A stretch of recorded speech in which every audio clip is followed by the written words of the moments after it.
A very good afternoon to my dear students. I believe that you all are doing safe and are healthy at home. Please do take care of yourselves. This is Regina Victor Joseph, your teacher for the subject English.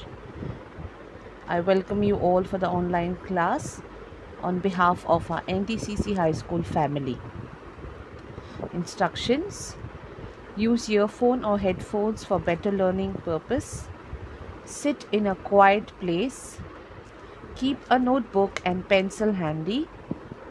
You may pause the video to make note of important points, and once done you can resume.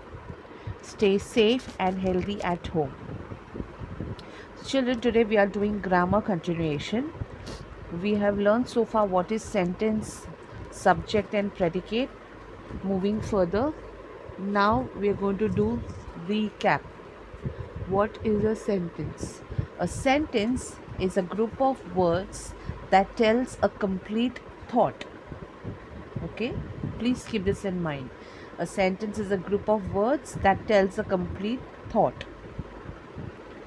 Subject and predicate.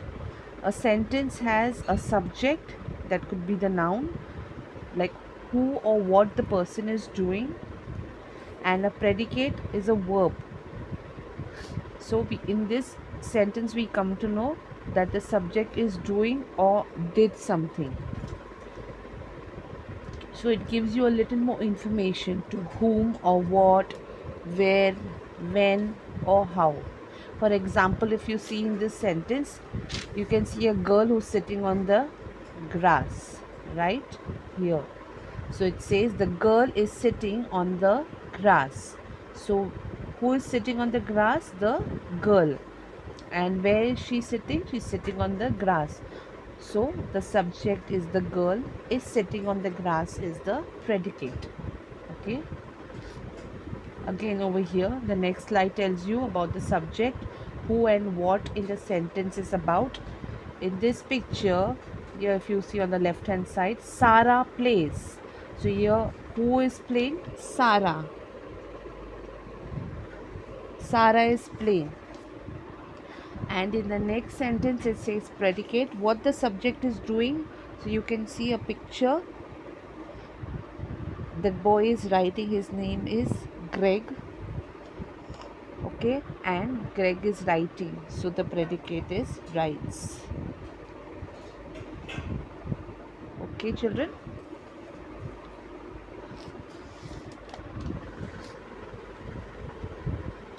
So moving on further to types of sentences. There are 4 types of sentences. First one is a declarative sentence. Second is the interrogative sentence. Third is exclamatory sentence. And fourth is imperative sentence.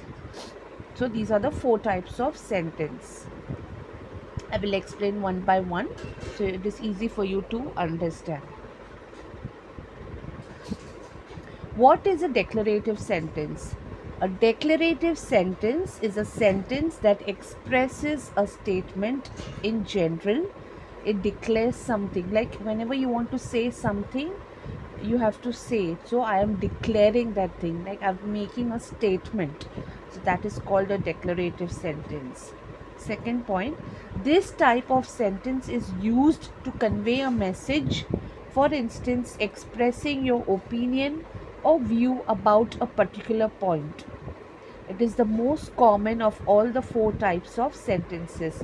So among the 4 types of sentences, this declarative sentence is the common type.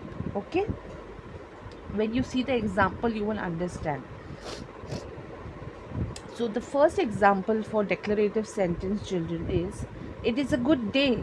So here I'm declaring and saying, like I'm making a statement and I'm telling it is a good day, and it always ends with a full stop. Remember that.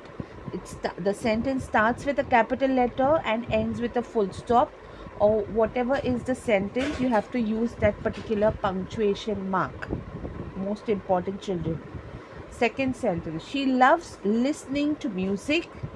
He dislikes watching movies. So here we are talking about 2 friends.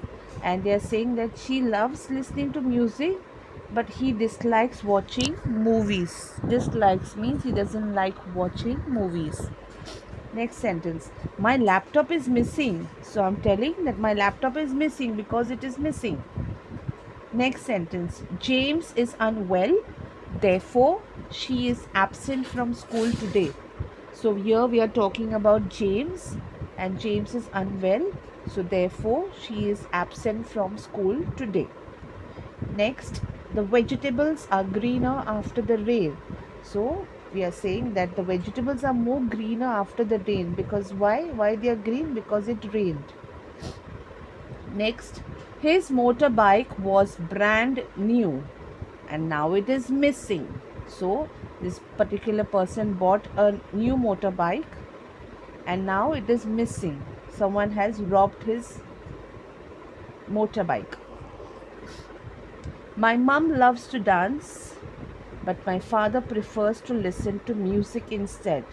Again, here they're saying that my mum, she loves to dance, but my father prefers to listen to music. So, her mother loves to dance, but her father loves to listen to music. My new skirt has black and white stripes. So here I'm telling that I have my a new skirt and that has black and white stripes. I'm not talking about any other color, but I'm specifically saying that my skirt has black and white stripes. So you see children, here we are declaring things, we are making a statement. That is why we come to know that this is a declarative sentence. Moving on to the next one. What is an interrogative sentence? Again, interrogative is a question, right? Whenever you say interrogation, interrogative means asking a question. An interrogative sentence contains a direct question and an interrogation mark is put at the end of the sentence. So, an interrogative sentence is what you have to remember and keep in your mind that at the end of the sentence there is always a question mark. So, let us see some examples. First one, where do you live? So I'm asking you a question. Where do you live? So you have to answer me. I live in Malad. Okay. Second, why haven't you started studying? So the teacher is asking you, why haven't you started studying? Then you have to give an answer because every question needs an answer. What kind of music do you want to dance to? So I am asking you, what kind of music shall I play so that you can dance? Next, which car would make you happier? So here we have gone, we want to buy a car and we are asking that particular person like which car would make you happier.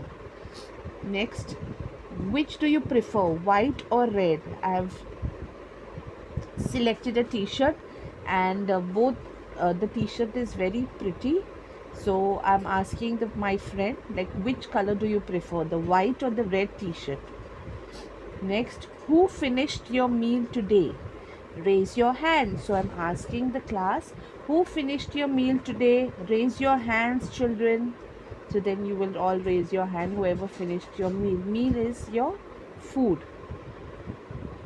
The last one, whom did you call to the party tomorrow? So tomorrow we are having a birthday party. And whom all did you invite for the party tomorrow? So you see all these sentences have these question mark at the end. So this is an interrogative sentence which requires an answer. Moving further, the next sentence is exclamatory sentence. What is an exclamatory sentence? Sentences containing surprise or emotion are called exclamation sentences. An exclamation point is placed at the end of such sentences. So, exclamation mark. Okay, always you have to put an exclamation mark when you write this exclamatory sentence, children. It is that simple for you to remember. When you remember the keywords automatically, then you can follow as to what is being taught to you. Okay, So sentences which contain surprise or emotion, they are called exclamation sentences. Let us see the examples. See, first sentence it says, "What a beautiful day." So here I'm talking about the day that is so beautiful. So I will end it with with a exclamation mark. Second, "I am angry." Now, though I am angry, but I'm saying it in such a way that it is a period. Like, I'm really angry. So it ends with the exclamation. That is because you are, conveying your emotion, and you're telling that person that I am angry. So exclamation mark. Third sentence, "You did a great job." You see, that is the exclamation mark. "I love the color of your room." I've colored my room pink, and my friend says, "I love the color of your room." So she's happy to see the color pink in my room. So that ends with the exclamation mark. Second last sentence, "You won the prize." That is a huge whale. Okay, so that is a huge whale. I'm telling that that is a huge whale. So you see all these sentences end with exclamation mark. So what the last sentence for today, children, is, what is an imperative sentence? Imperative sentences are the sentences that include commands. Commands means order. Remember that. In other words, the imperative sentences are used to direct a request, instructions, or an order. Okay? So it doesn't have to be about an order. Means, here imperative sentences are the sentences that include commands.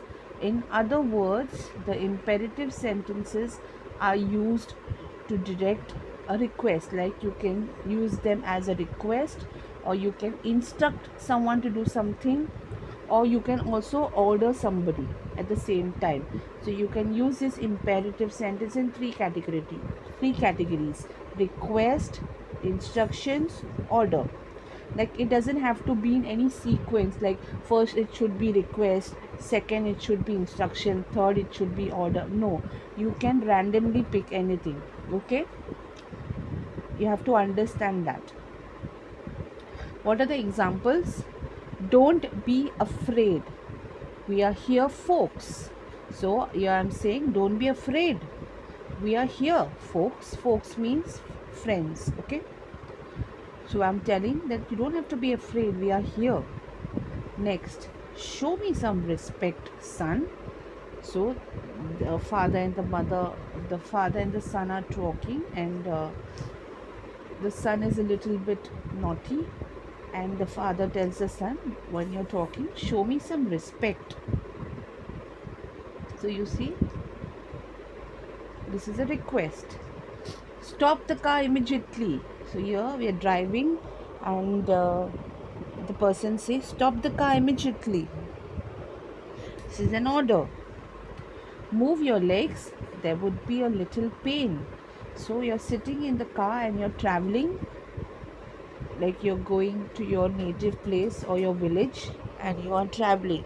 So you have kept your legs in one position. Like, sometimes it happens when you're sitting in one place for too long, so your legs pain, and then your mother or your father will say, just stretch your legs, sit properly, you will feel little better. So that is the same thing. Next, drive your car carefully if the wild wind blows. So here it's saying that you have to drive your car carefully, otherwise the wind is very bad. It will blow you out. Okay? And the last sentence is, enjoy this delicious meal. So I'm telling you that you have to enjoy this delicious meal. It is so good. Trust me. So children, these are the 4 types of sentences that I have explained. I believe that you have understood, because it is not that difficult, but you have to try, you have to practice. So for your homework, what you have to do is you have to write 5 examples each for all the 4 types of sentences as taught in today's class. Like you're going to give me 5 examples of declarative sentence, 5 examples of imperative sentence, 5 examples of exclamatory sentences, and 5 examples of interrogative sentences. In your homework book, you have to write this in your homework book, children. Okay, is that clear? I'm sure that you are going to do your homework well, and you will understand. In case if you have any doubts, you can come back to me. Okay, thank you so much. God bless you.